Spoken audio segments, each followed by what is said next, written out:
Hello, this is Talking Europe on France 24. I'm Catherine Nicholson, today joined on the programme from Madrid by Spain's Economy Minister, Nadia Calviño. Minister Calviño, thank you for being with us. It's a pleasure to be with you. I'd like to start off with some news from Spain, which has hit almost everybody there quite hard. A combination of a truck drivers' strike and the economic impacts of the Ukraine war have left a lot of supermarkets quite short of basic foods. And as of this week, Spanish supermarkets are allowed to ration consumer purchases of a certain number of products, including basics like milk and flour. This might seem to indicate that in terms of food, the war is hitting Spain perhaps harder than European countries? No, I wouldn't say that. Generally, Spain is less exposed to Ukraine and Russia from all points of view. What we have seen is a truck drivers' strike had an impact on some areas of Spain and some supermarkets, but the situation is normalized again. It is true that in the package we adopted to respond to the war this Tuesday, we have included the possibility for supermarkets to ration to avoid that there would be situations where the goods would be removed, withdrawn in order to speculate, for example, or to limit the ability of citizens to have access to these goods. So it is more of a preventative kind of measure in view of the uncertainties about the future developments. But generally, the situation has been normalized. And these soaring energy prices that we're seeing across Europe, they have also driven Spain's inflation rate to a 37-year high, the forecast of 9.8% in March, up from 7.6% already in February. Prime Minister Pedro Sánchez has said the inflation numbers don't look good. How much higher do you expect it to go? 73% of these price increase is due to the energy price. And that's why it's essential for us to decouple our electric market from the evolution of gas prices in international markets. Actually, gas represents 10-15% of our energy mix, but due to the marginal price setting mechanism of the wholesale market, it does impact 100% of the energy sold in Spain and Portugal. We're working together with the Commission in order to have, as soon as possible, an authorisation that would allow us to decouple our energy market and thus to stop this price increase, which is foreseen to be, to reach the peak in the first half of the year. So I hope that as soon as possible, with the measures we're implementing, we start a downward trend in this regard. Well, just looking at the situation regarding European payments for gas more generally, at the time of recording this interview, Vladimir Putin is supposedly, as of now, since April the 1st, expecting payments for Russian gas in rubles via accounts set up with banks in Russia. Now, the German economy minister has said that this is blackmail by the Russian president. Do you agree with that? And do you expect Russia to turn off the gas taps? I think the G7 has reacted in a quite strong manner and very clearly saying that they did not agree with the change in the conditions in the existing contracts in terms of the payment method. And I think this is the right approach. My understanding is Germany has been quite straightforward on these, as well as the other European countries. And this is a message we should stick to in order to ensure that this war ends as soon as possible. Coming back to the situation in Spain, you mentioned about how Spain, also Portugal, have been asking for a price cap. You've put forward a joint proposal with Lisbon for lowering energy prices in the Iberian Peninsula. However, Pedro Sánchez had pushed very hard for an EU-wide energy price cap. Are you disappointed? Do you feel that your other EU member states misunderstand or don't perhaps care enough about Spain's position? No, I think that different countries have different energy mixes and different situations. Spain, for example, Russian gas, oil, and coal represent a very low share. So we do not have the same dependency as, for example, Germany has.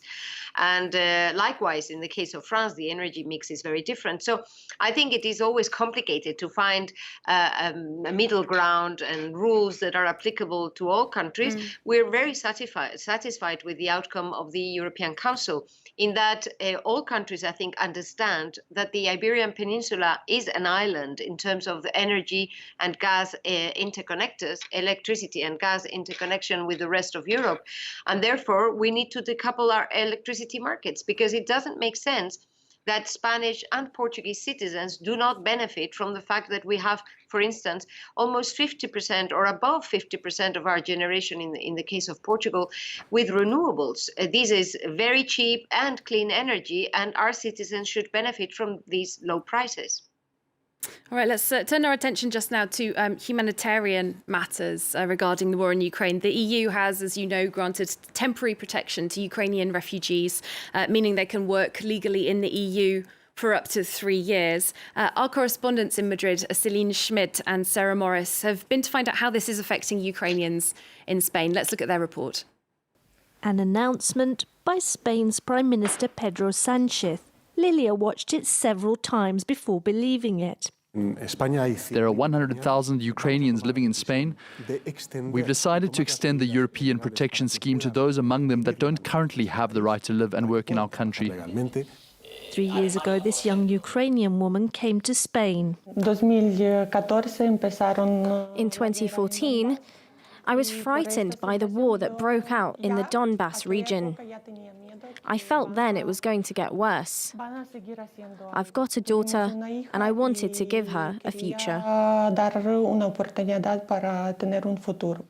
But Lilia didn't obtain asylum.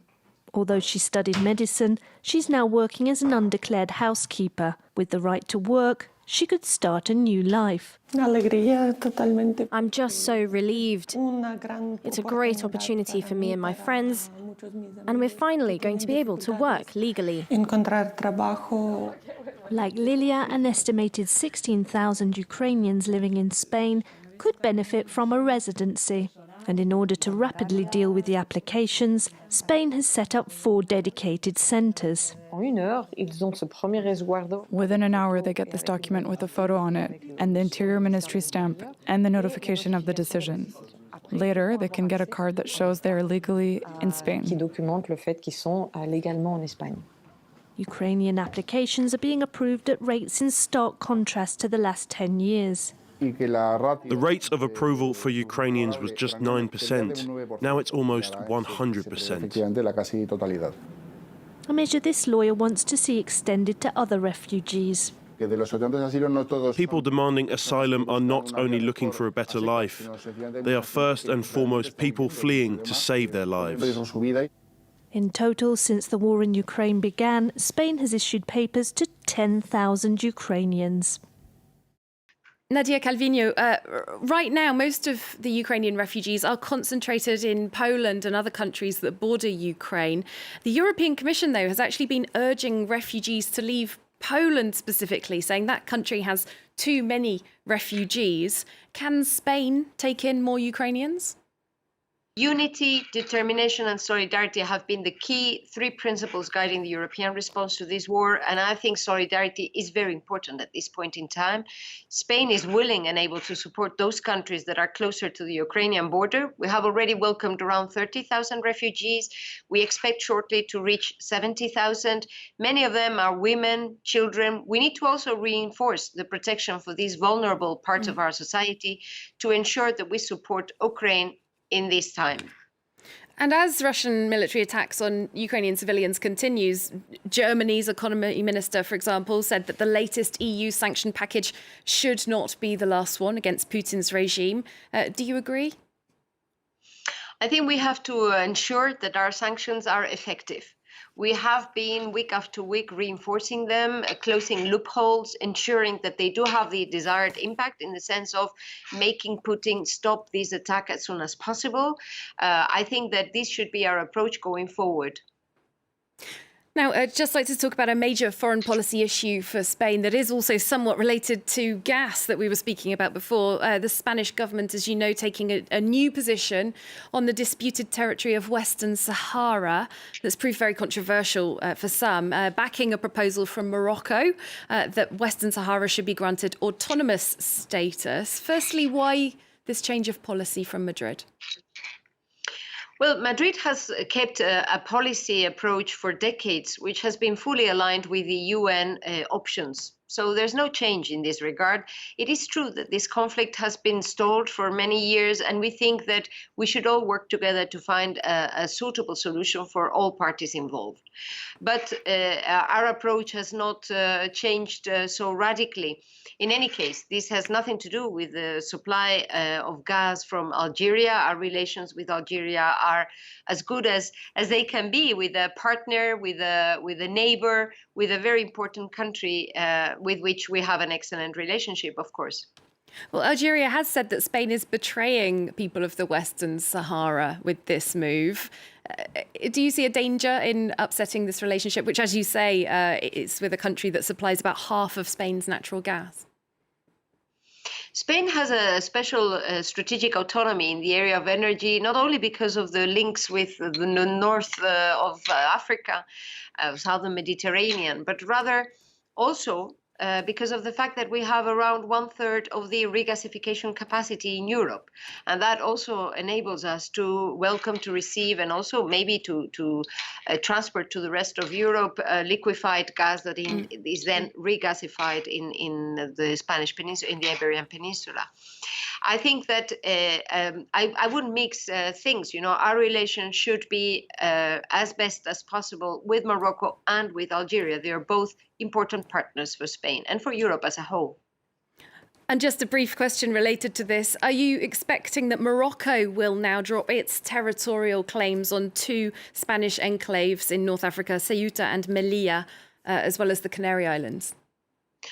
We are entering a new phase of relations with Morocco. It is marked by an increased dialogue and a close cooperation. I think that would be good for the welfare of the Spanish citizens in general, and very especially, obviously, Ceuta, Melilla, the Canary Islands, those that are closer to the border and have a closer relationship also with the Moroccan population on a daily basis. Nadia Calviño, thank you very much for being our guest. Thanks to you. All the best. Thank you. And thanks to you for watching. Stay tuned. Part 2 of the programme coming up in a couple of minutes' time.